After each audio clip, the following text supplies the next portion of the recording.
So yeah, my name's Christine Van Gyn. I'm currently the Ontario Director of the Canadian Taxpayers Federation. We work on issues of lower taxes, government waste, and accountability. And oddly enough, this is the third time in 6 months that I've done a speech or talked publicly about the issue of free speech, and specifically free speech on campus. I think that this is a defining topic and mood of 2017, and oddly, support for free speech is increasingly falling along partisan or ideological lines. Now, CTF, we at the Canadian Taxpayers Federation, we deal exclusively with fiscal and economic issues, and you would think that that subject, government debt, generational debt, and balanced budgets, you would think that that's non-controversial, but not so on university campuses. Our student group, Generation Screwed, has been kicked off of campuses, had room space denied, and we were even told by one university student union that we may need to change our name, Generation Screwed, because screwed is oppressive. So while we may not have encountered the kind of blowback that some of the speakers today will have received from universities, it just goes to show you how little it takes to trigger university administrators and students on campuses, and just how restrictive and ham-fisted they can work, how they can act when restricting speech. So with that, I will introduce our speakers. Our first panelist is Gad Saad. He's the professor of marketing at Concordia University, Montreal, Canada. He's the holder of the Concordia University Research Chair in Evolutionary Behavioral Science and the Darwinian Consumption. Sorry. He is also quite well known for his popular YouTube channel, The Sad Truth, a channel that has garnered over 4 million views. Yeah. So everyone, please welcome Gad Saad. Our second panelist is, they're not sitting in the right order, but this is the order in which they will present. It's John Carpay on the far end. He's the president of the Justice Center for Constitutional Freedoms, an organization that he founded to defend the constitutional freedoms of Canadians through litigation and education. He has a BA in political science at Laval University in Quebec City and a law degree from the University of Calgary. So please welcome John Carpay.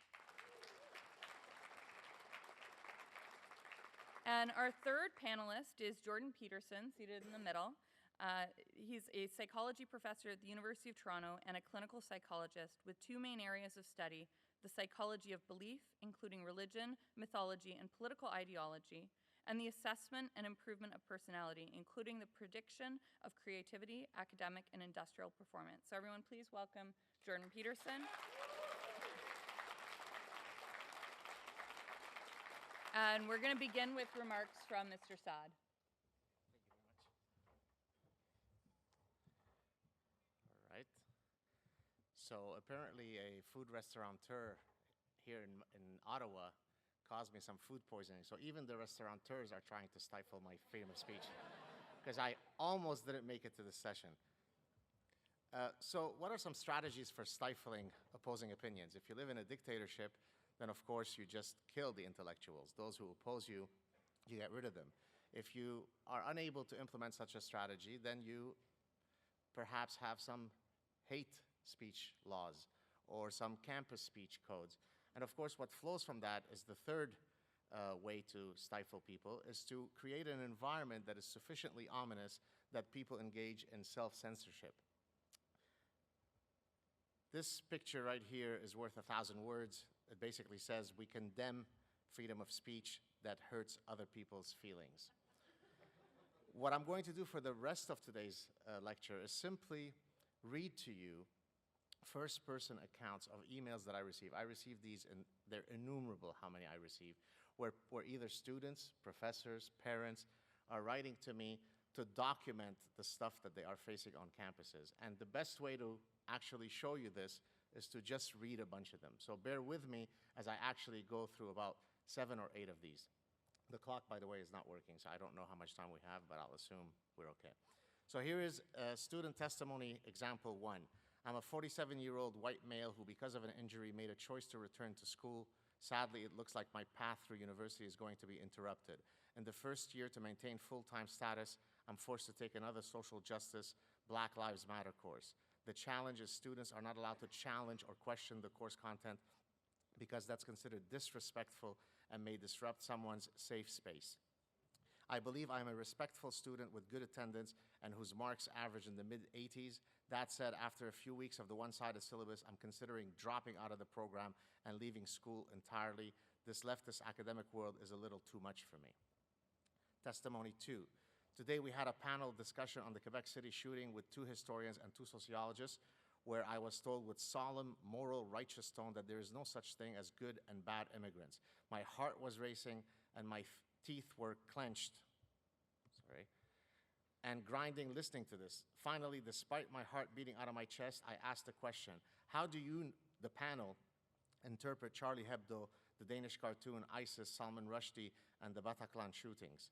The denial of individual responsibility and complete disregard for any value-based interpretation was off the table. I think I screwed myself because I'm pretty sure my professor is, let's say, quite suspicious of me now. Because this person aired his opinion, he knows that he's in trouble. I just feel really alone, but the thought of restoring strength, tolerance, and diversity of thought to the university really keeps me going. Today just really proved to me that I'm up against and how alone I am. What can I do?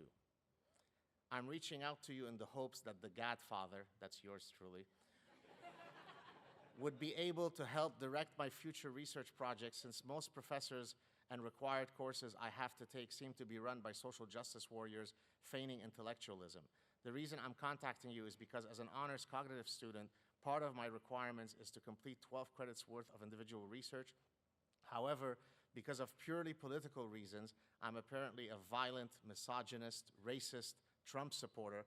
I have not only lost my job at a prestigious behavioral neuroscience laboratory, I hid the identity at YYY, but my name has been removed from the publication on research I personally conducted, and the lead researcher told me that he would never work with me again. This is not North Korea. This is Canada, this is the US. Help. I'm a 4th-year student in a 5-year teaching program. I'll be heading to YYY next year for my 1 year of Teachers College. Only recently have I realized the radical left-wing messages embedded in virtually all of my classes, and I know that it will only get worse at the school in question. What can I do about this? How do I stand up for the truth without risking my career as an elementary school teacher? Thank you. Let's move on to some faculty. Those were all students. I very much appreciate your courage to fight the cancer that is taking over American academia. People like me feel cheated in their attempt to pursue a tenure track career. It only takes a glimpse to the job offerings that the Modern Language Association publishes each year to understand what is expected from recent graduates like me. It is political activism, and I refuse to mix that with my academic interests. I will save you my long stories of dealing and suffering career-wise from politically correct nonsense from the directions of feminism, gender ideology, trans extremism, and Islamophilia. I am trying to keep a lid on things for now, as my wife is a very promising academic but hasn't secured a position yet. I know that if I started voicing my thoughts and arguments on social media, she'd be completely shut out of the academy. If she does secure a tenure track spot, I'm off to the races, and you and others would see that I'm an ally to take notice of, seriously. I'm more than happy to transition out of philosophy at this point, which has become a virtue signaling competition. As a fellow professor who has been frustrated by the discourse within academia on issues such as political correctness, moral relativism, and social justice, I'd like to thank you for speaking up the way you have been from within academia. While my training and research is further removed from social issues than yours, I have nevertheless been frustrated by the conformism and groupthink I see and hear around me. I see otherwise very reasonable and capable people abandoning reason and cowing to the narrative of the regressive left on many social issues. These are all things which I would like to get involved in once the tenure decision is behind me, about 1 year to go. As upsetting as it is, one fears expressing unpopular social ideas prior to tenure. In the meantime, please keep fighting the good fight for freedom of speech and against thought policing and orthodoxy. Almost done. I won't read this whole one, but basically this person writes to me thanking me for my conversation with Sam Harris, agreeing with some of the issues that I raised regarding some, issues dealing with Islam, But then look at the bottom, he says, if you decide to mention this information in your videos, I would ask that you do so without mentioning my name. I do not have tenure yet. This is from this is the last testimony, and then I'll wrap up. This is from a parent of a high school student. I recently received an email from my son's school district that they are going to be screening a film called I'm Not Racist, Am I? As an in-school field trip at the end of January for high school students. I did some preliminary research on this, and I'm absolutely appalled at the content of the movie. Based on the descriptions, the trailer, and additional material surrounding it, it appears to be a feature-length film pushing the agendas of white privilege, institutional racism, and white people are the problem. It scares me beyond belief that they are attempting to force these ideas on developing minds. And now, of course, the usual request that they be anonymous. For reference, my son is a junior at XXX. I have included the original email as well as the PDF of the communication that was sent out. If it is something you feel should be shared with others, I only ask that you keep identifiable information for my son or myself out for our safety. This is not North Korea. For his safety. I'm sure you understand. So, to conclude, freedom of speech is everything. And I should know, I come from the Middle East. I escaped that which you don't want to have replicate here in Canada. So no more language police, no more thought police, no more echo chambers that shun intellectual diversity, no more identity politics, no more culture of offense and the ethos of perpetual victimhood, no microaggressions, no trigger warnings, no safe spaces, and no cultural appropriation. Science, reason, and logic trump ideology and feelings. Thank you very much.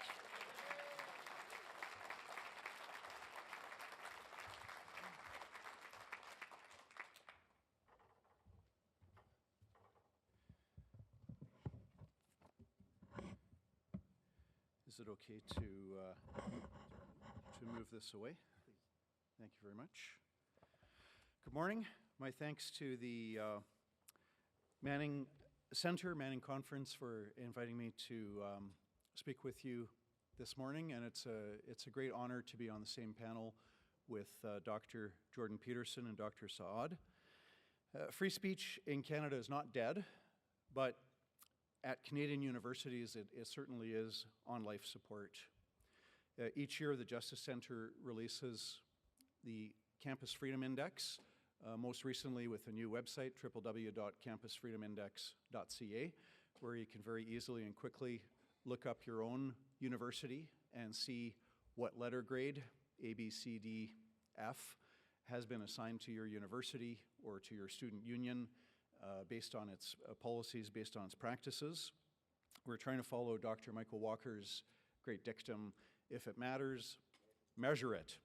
So annual Campus Freedom Index measures with objective criteria the state of free speech at over 60 Canadian universities. The situation on the whole, it's very bad. There are far more Fs handed out than there are A letter grades. And the Justice Centre has been involved with over 12 court actions against universities and student unions in 4 provinces. Fortunately, we have had some successes. A number of years ago, the University of Calgary took it upon itself to censor a small pro-life group on campus and threatened the students with trespassing charges and even with non-academic misconduct charges with penalties ranging up to expulsion if they continued to express their pro-life views on campus. The students continued with their expression, and they were indeed found guilty of non-academic misconduct for having done so. Now, the penalty was not expulsion, it was a warning, but we took the university to court, and in 2014, in the case of Wilson versus University of Calgary, we got a court ruling setting aside the University of Calgary's decision to find the students guilty of non-academic misconduct.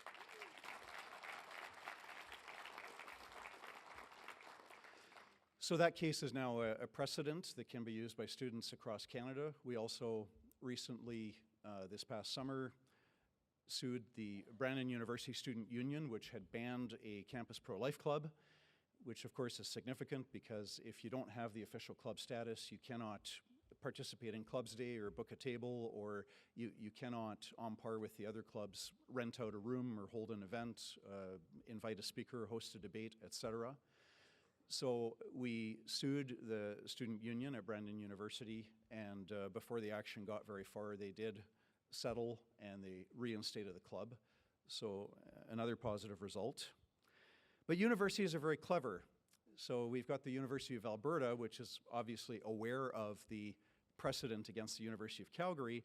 So rather than censor speech directly itself, what the university does is it lets the mob censor the expression that is unpopular. So in 2015, the pro-life group put up a peaceful stationary display, and there was a huge mob of people came with sheets and towels and banners and megaphones and swarmed it and rendered it completely impossible to carry on any kind of civil conversation or dialogue or debate.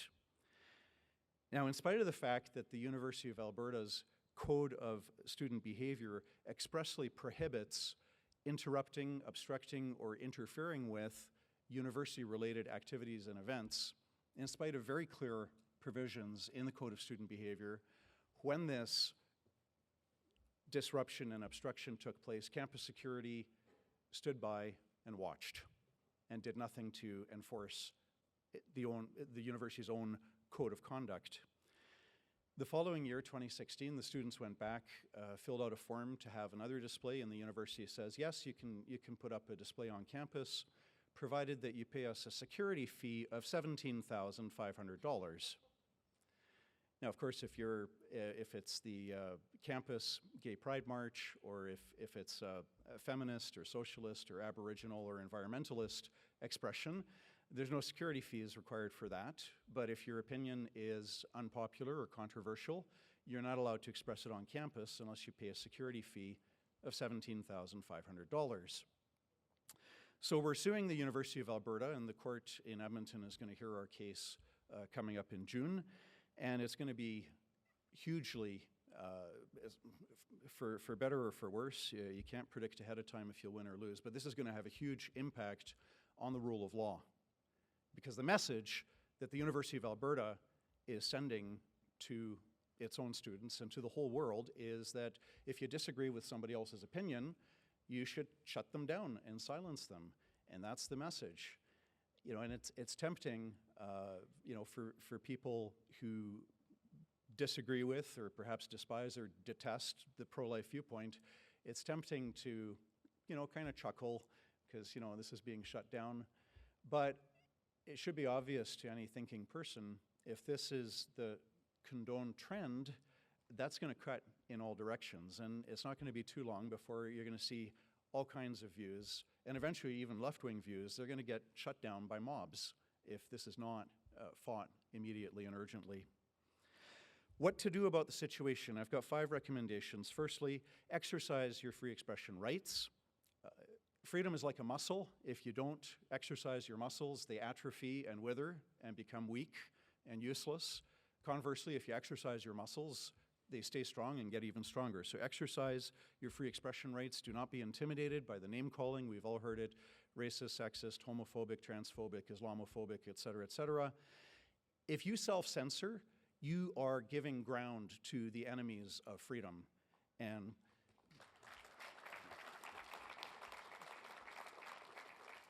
we have to make a commitment to the idea that it's better to die standing than to live on your knees.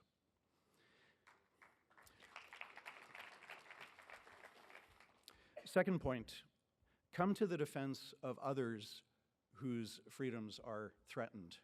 Makes a huge difference, especially if it's somebody that you disagree with. The Justice Center takes, we take no position on it. We're not pro-choice, we're not pro-life, but we're pro-free speech. So we take no position on abortion. As it turns out, most of our clients on university campuses are pro-life groups. We're also acting for the Men's Issues Awareness Society, which is suing the Students' Union at Ryerson University. I'm sad to say that in most of these cases, when a pro-life group is getting censored by the university or by the student union, in most cases, they get no help from the campus Christian clubs, you get no help from the campus Jewish, campus Muslim, campus conservative clubs, and they're there all alone. You can make a huge difference if you see somebody else being silenced or treated unfairly when you speak up. It's especially powerful if you say, I don't agree with their viewpoint at all, but they have a right to speak their opinions in a peaceful fashion on campus, and what you're doing with your censorship is wrong, and that's very powerful. So we need to do more of that, is speak up for others who are being persecuted. Thirdly, sign our petition, no taxpayer funding for universities that censor. It's high time that universities were stopped from perpetrating a fraud on taxpayers, which they do by going to the general public and to the politicians and saying, we believe in academic inquiry, we believe in freedom of speech, we believe in frank, honest debate as a tool for reaching truth, and they get $13 billion per year from taxpayers, most of it from provincial governments. And then they take the $13 billion and turn around, and they don't even honor their own mission and mandate. And that can be stopped by legislation provincially. Provinces simply have to amend the legislation and say, universities are not getting money unless they uphold free expression on campus. So please sign the petition. There's copies at our Justice Center booth, and there's also copies in the back of the room. Fourth point, support the groups that are defending the free society. Don't assume that the organizations out there that have their booths up, there's a few billionaires that are all giving these groups $100,000 a year. I know with the Justice Center, and I think it's true for a lot of the groups out there, the majority of the money that we get, it comes in the form of the $200, $500, $100 donations. That's 60% of our budget. So don't leave it to some imaginary wealthy person, but step up to the plate and support the groups, if you're not already doing so, that are defending the free society. Last but not least, when you yourself are in a situation where your fundamental freedoms are being violated, whether it's your freedom of expression, your freedom of conscience and religion, your freedom of association, stand your ground, do not be intimidated. This is really where the war is fought. Freedom is lost when people cave in and capitulate on fundamental points of principle when they shouldn't. And I said earlier, it's a great honor to be on the same panel with Dr. Jordan Peterson. If more Canadians showed the courage and fortitude that he is demonstrating on a daily basis in the face of adversity, we'd be a lot better country. Thank you.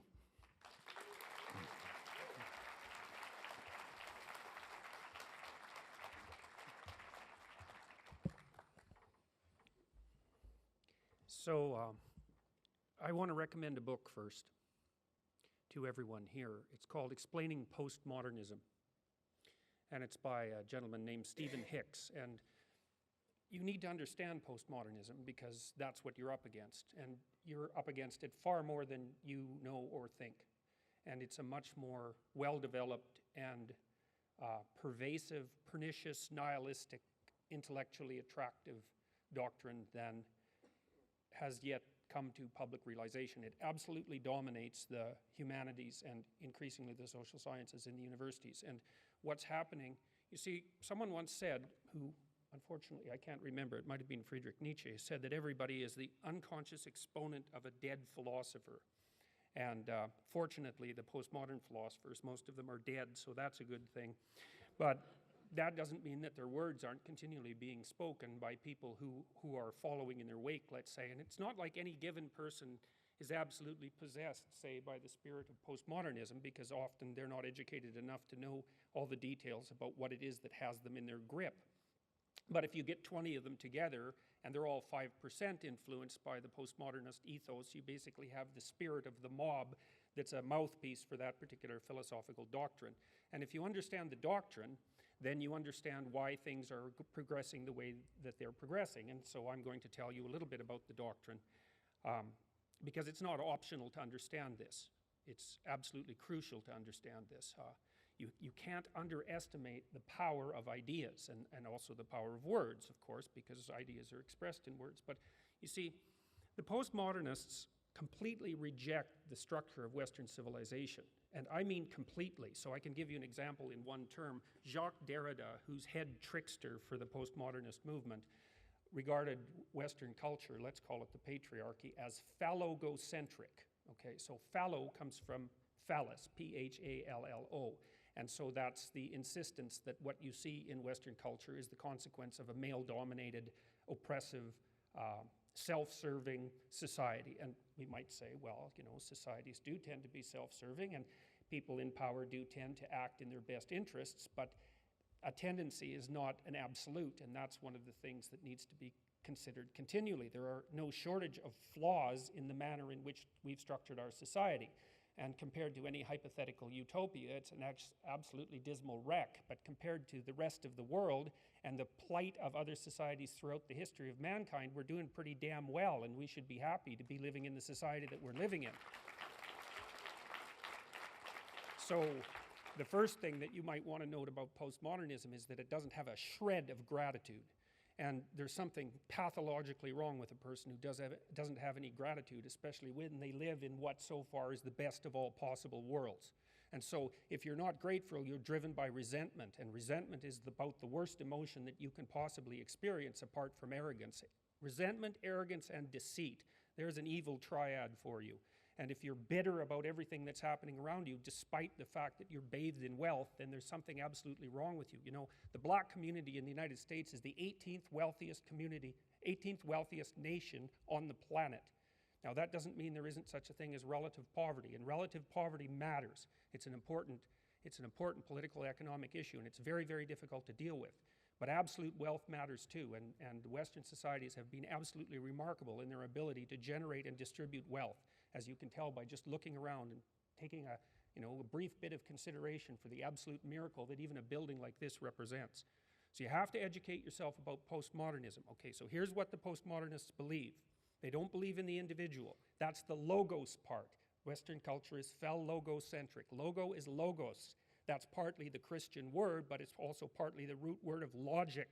Okay, they don't believe in logic.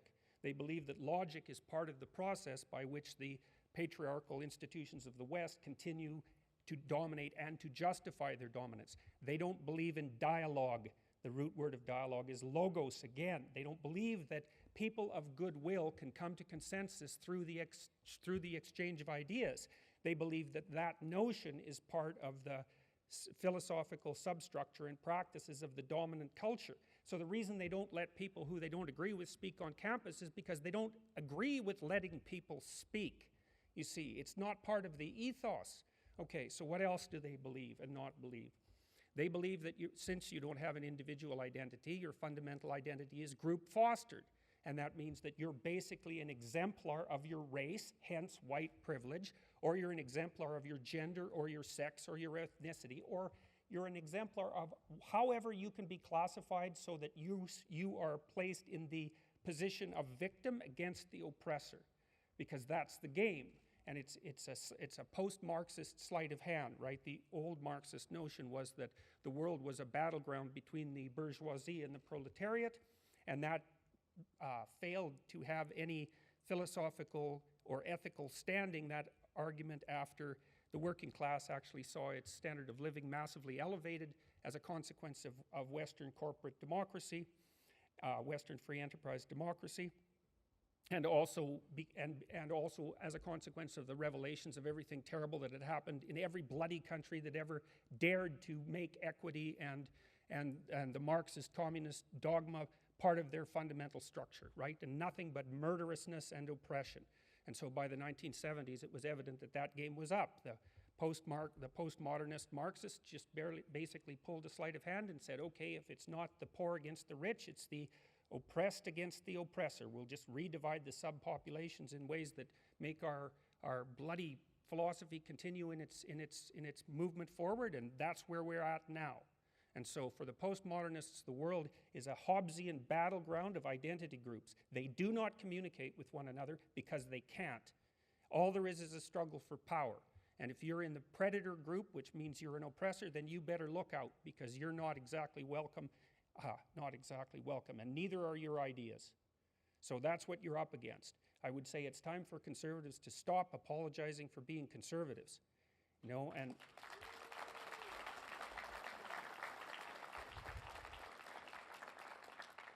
You don't apologize to these people. That's a big mistake. Apology, they read apology as an admission of guilt. You don't apologize and you don't back down. You young people that are out there who are university students, you need to take over the student unions. You need to take them back because they're absolute snake pits, and they have been since the 1990s.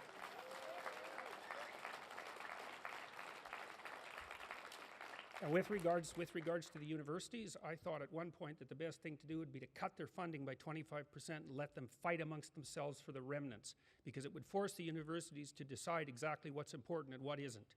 So I would say the humanities and much of the social sciences has turned into a postmodern, neo-Marxist playground for radicals. The scholarship is terrible. 80% of humanities papers aren't cited once.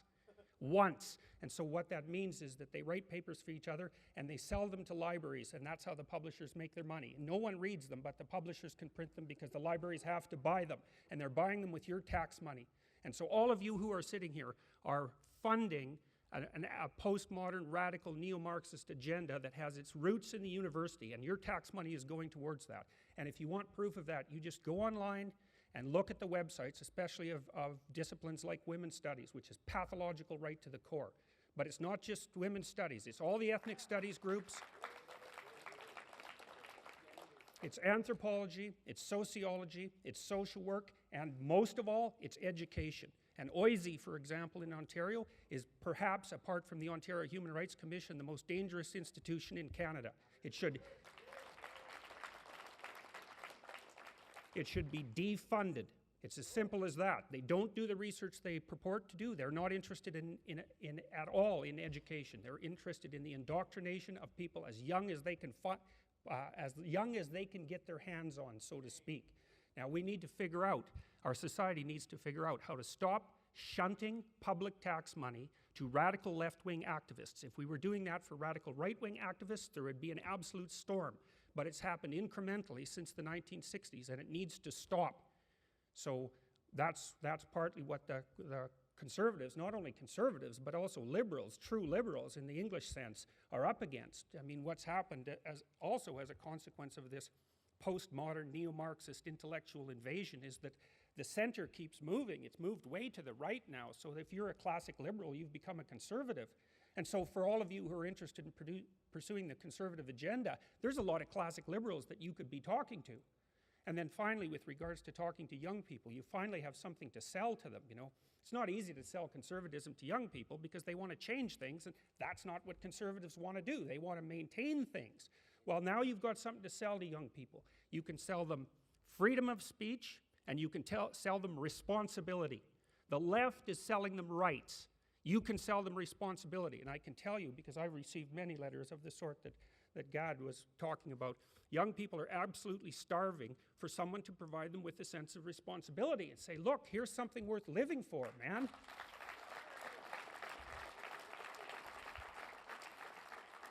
You know, you can find meaning in life with freedom, but freedom is a chaotic sort of meaning, right? And freedom isn't the sort of thing that makes people happy. It's the sort of thing that makes people troubled because freedom expands your series of choices, and that makes you nervous and uncertain. So, but responsibility is another, not to say that that's a bad thing, it's a good thing, but it requires that you shoulder the responsibility of the freedom. But responsibility per se is what gives your life meaning, genuine meaning in the face of suffering. And young people are really, they're starving for that. I've been teaching young people for 30 years, and mostly what I've been teaching them about is responsibility. It's like you're heirs to a great tradition. It's not perfect, obviously, but comparatively, there's nothing else like it that's ever been produced, and it represents a tiny minority of the human polities, most of which are run by murderous, antisocial, psychopathic thugs. And that's seriously. And so what kind of alternative is that? We've got this beacon of freedom and wealth in the West that works, although it doesn't work perfectly. And one of the responsibilities of young people is to find out what's at the core of that, the great, great core of that, the paramount importance of the individual and the divinity of speech, man. That's something to sell. It's what our whole culture is predicated on.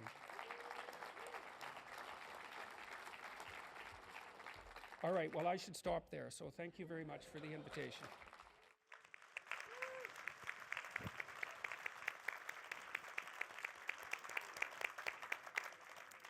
So thank you very much to all of our speakers, really insightful comments. I'm just going to lead about a 20-minute discussion, 15-minute discussion. And my first question is the direction in which we're going. So there was a poll that was published by The Economist I think 2 issues ago that showed the support among young people for different sets of rights in different countries across the world. And they found that support for the expansion of rights that are considered rights for historically marginalized groups, so the right for women's equality, right to same-sex marriage, right to abortion, things like that, even in countries where those rights are not enshrined in law, have incredible amounts of support among young people. The only exception is the right to free speech, particularly the right to speech that may be perceived as offensive to minority groups. In that category, countries like Britain, Germany, and Canada, the support among young people for that right is under 50%.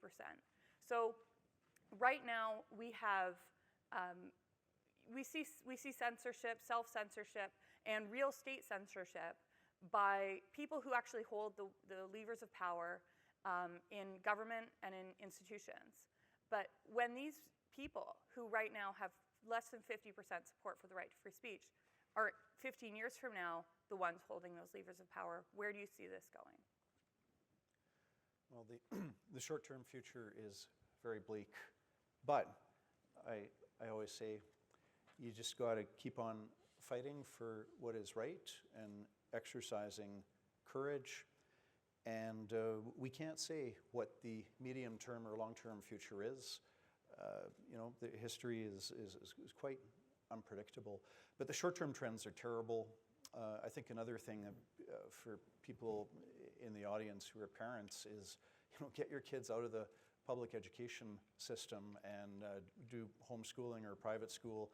Make that a priority, you know, even if you can't afford it, figure out a way, because this indoctrination into these postmodernist or neo-Marxist type ideas, it just permeates the whole curriculum, whether it's math, science, social studies, what have you. So that's something practical. Certainly the students that are now 18, 19, 20, it's obvious that in high school they've never been taught that, you know, if there's an idea that you disagree with, well, you come up with reasons why that's wrong, and you try to use facts and logic to engage in discussion. That's a, you know, you get these mobs as, you know what, I feel very offended by what you said. I feel that way, and therefore you shouldn't be allowed to say it. Well, where are they getting that from? I mean, that's coming out of the K-12 education system. Yeah. You know, one of the things that I try to do is to convince both colleagues and students and anybody who's willing to listen to participate in the trench warfare of ideas. Many people feel as though they don't have the necessary platform, the necessary testicular fortitude to actually battle. But then they see gentlemen like Jordan Peterson, if I may include myself, and a few others who are on the front lines, and then they feel very invigorated. So I think the ship can be turned around as long as people feel sufficiently empowered that they actually have a voice. You could weigh in simply on your Facebook page. You could weigh in at the bar when speaking to someone. Everybody has a voice, and everybody should feel sufficiently invigorated in the possibility of lending their voice to the debate. And if we can do that, then I don't think we need to be pessimistic. If we can't convince people to do that, then I think it will be an infinite abyss of darkness. So, you know, one way of conceptualizing yourself is that you're one speck of dust among 7 billion. And when you conceptualize yourself that way, you might think, well, what difference does it make what I say or do? And that's actually quite convenient for you, because if it doesn't matter what you say or do, then you don't have any responsibility and you can do whatever you want. The price you pay for that is a bit of nihilism, but if you don't have to shoulder any responsibility, that's a small price to pay. That's the underground motivation for nihilism. But the other way of looking at it, and this is actually the accurate way of looking at it, is that you're in a network. You're a node in a network. And so you can do a little bit of arithmetic very rapidly and just figure out how powerful you are. you know 1,000 people. You're going to know more than that over the course of your life, but let's say 1,000 for the sake of argument for now. They know 1,000 people. That means that you're one person away from 1 million people and 2 persons away from 1 billion people. And you're the center of that network. And now the way networks work is that information propagates in a networked manner. So don't underestimate the power of your speech. Now, you know, Western culture is phallogocentric. Let's say it. Okay, so we'll say, yeah, that's just fine. That's exactly what it is. It's predicated on the idea of the logos, that the logos is the sacred element of Western culture. And what does that mean? It means that your capacity for speech is divine. It's the thing that generates order from chaos and then sometimes turns pathological order into chaos when it has to. Don't underestimate the power of truth. There's nothing more powerful. Now, in order to speak what you might regard as the truth, you have to let go of the outcome. You have to think, all right, I'm going to say what I think, stupid as I am, biased as I am, ignorant as I am. I'm going to state what I think as clearly as I can, and I'm going to live with the consequences no matter what they are. Now, the reason you think that, that's an element of faith. The idea is that nothing brings a better world into being than the stated truth. Now, you might have to pay a price for that, but that's fine. You're going to pay a price for every bloody thing you do and everything you don't do. You don't get to choose to not pay a price. You get to choose which poison you're going to take. That's it. So if you're going to stand up for something, stand up for your truth. It'll shape you because people will respond and object and tell you why you're a fool and a biased moron and why you're ignorant. And then if you listen to them, you'll be just that much less like that the next time you say something. And if you do that for 5 years, you'll be so damn tough and articulate and able to communicate and withstand pressure that you won't even recognize yourself. And then you'll be a force to contend with. And you don't get to wait until, because I get letters like Gad Saad gets all the time too from faculty members in particular, and they say, well, you know, when I get tenure, it's like, then they think, well, when I'm an associate professor, and then they think, well, when I'm a full professor, it's like, if you're a professor already, you're like the most protected person in the history of the planet, you know, and you need, well, okay, but one of the things that indicates is that it's almost impossible to provide people with enough protection so that they feel safe to speak. Okay, so we'll address that directly. It is not safe to speak, and it never will be. But the thing you got to keep in mind is that it's even less safe not to speak, right? It's a balance of risks. It's like you want to pay the price for being who you are and stating your mode of being in the world, or do you want to pay the price for being a bloody serf, one that's enslaved him or herself? Well, that's a major price, man. That thing unfolds over decades, and you'll just be a miserable worm at the end of about 20 years of that, right? No self-respect, no power, no ability to voice your opinions, nothing left but resentment because everyone's against you, because of course you've never stood up for yourself. It's like, say what you think carefully, pay attention to your words. The price is, it's a price you want to pay if you are willing to believe that truth is the cornerstone of society. And in the most real sense, if you're willing to take that leap, then tell the truth and see what happens. And nothing better could possibly happen to you. There'll be ups and downs, and there'll be pushback, and there'll be controversy and all of that, but it doesn't matter. The truth is what makes the world, the truth is what redeems the world from hell, and that's the truth. And we saw plenty of hell over the last 100 years, you know, and we haven't learned a bloody thing from it. It's like, wake up, tell the truth, or at least don't lie. That's a start. And you got to understand that's a risk. But I have one more brief thing to say about that. So, you know, I said what I had to say back in September, and I'm sure that I could have done it better, and many people have told me how I could have done it better, although it didn't mean they would actually do it, but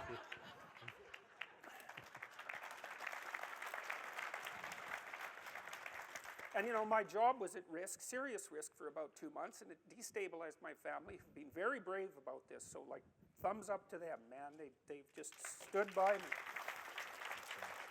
But here's the optimistic news, is the university has left me alone completely. I shook hands with the dean 2 weeks ago. We're on friendly terms. They don't want this to go any farther than it has already. The students were tremendously welcoming when I came back to teach in January. I haven't had a single negative incident at the university. And I've received thousands of letters from people all over the world, all of which have been in support. I've received 2 negative letters. That's it. 2. So the people have an inchoate longing to have the sort of thing that we're talking about articulated. And so don't be thinking you're alone. It's just that people can't talk, they're afraid to talk, or they don't know what to say. And those are real problems. So if you're reasonably articulate, like, start talking and sharpen yourself up.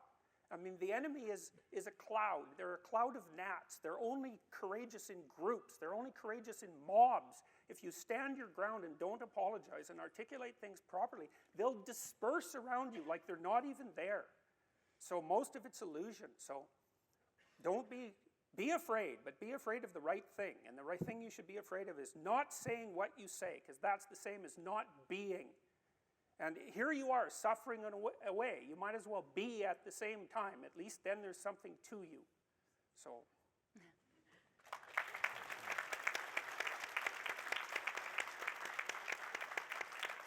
So one of the other things I wanted to ask your opinion about is, what role do provocateurs play in the debate over free speech? So the example of the day is obviously Milo Yiannopoulos. Are these champions of free speech? Or do they undermine public support for the right? Or are they simply self-interested people who are hijacking a right in order to promote themselves and their own interests? And obviously, is this a new phenomenon, or is this something that is age-old? They're all of those. Milo is a classic example. He's an amazing person. I mean, he's a contradiction. He's a walking contradiction. You can't pin that guy down, right? Like, what is he? Half Jewish, half English, gay, Catholic. Provocateur, Catholic, who loves black guys and who appeals to American Republicans. It's like, what are you going to say about somebody like that? It's like he's a trickster figure, archetypally speaking, you know, and he's a provocateur and a comedian. And the funny thing about comedians, they're like jesters in the king's court. The jester was the only person who could tell the truth because he was beneath contempt. And that's the role that comedians and provocateurs play. They're poking and laughing and making fun. And, you know, Milo, Christ, he even dresses like what do you call those, a harlequin. You know, he's a trickster, and trickster figures emerge in times of crisis. And they point out what no one wants to see, and they say things that no one will say. And you can say all the terrible things about him. He is a provocateur. He's an egomaniac. I don't think he's narcissistic, but because he has some real capacity for self-reflection. But, and he's brave as can be. I mean, and he's unstoppable on his feet. He just amazes me. I've never seen anyone ever, I don't think, and I've met some pretty damn smart people, I've never seen anyone who can take on an onslaught of criticism and reverse it like he can. It's bloody amazing. But he is all those things you described. But, you know, the times call forth the speakers, and we've called forth Milo. And that, yeah, well, and that tells you what our times are. So Milo's been on my show, and he's supposed to come again soon. He's exactly the things that Jordan said. At times, he has an ability to depart from truth. You were speaking it right. So, for example, when he says things like, "There is no such thing as lesbians." Well, I appreciate his provocateur nature, but then it'd be nice to stay closer to the truth. But to the extent that he is getting a lot of young people engaged, probably more than Jordan and I could, you know, in our lifetimes, a lot of people are associating to him. And so his central message is truly important. So even if once in a while he makes a departure from truth, I'll grant him that, because his own death is quite important. So I certainly support him. I'd just add that it's the so-called extreme speech that pushes the envelope and that ends up, in the long run, being fundamentally transformative. The top question to ask always is, you know, is it true, or to what extent is it true, or why is it not true? Truth is always the thing to think about. We should never be concerned with whether something is, quote, extreme or not, because that changes from year to year, from decade to decade. I mean, you think, in 1969, it would have been extreme to advocate for gay marriage. That would have been an extreme position with less than 1% support.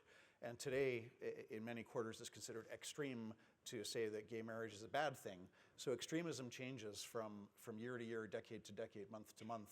It should never be a criteria for your speech. Is it extreme or not? That's not the right question. The question, is it true or false? Is it right or wrong? Those are the questions to ask. Okay.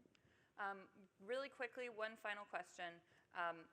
Part of the debate that we have when we talk about free speech is in universities is a university a public institution or is it an institution of higher learning?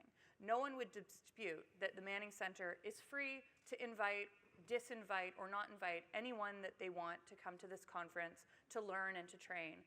But because universities are recipients of large amounts of tax dollars, are they more of a public institution that is required to provide a bigger forum for free speech? And where do you draw that line when organizations that receive large amounts of charitable tax benefits are freer to disinvite or not invite or not host? You don't have to give a platform to someone whose speech you disagree with, but when do you, when you're the recipient of public monies?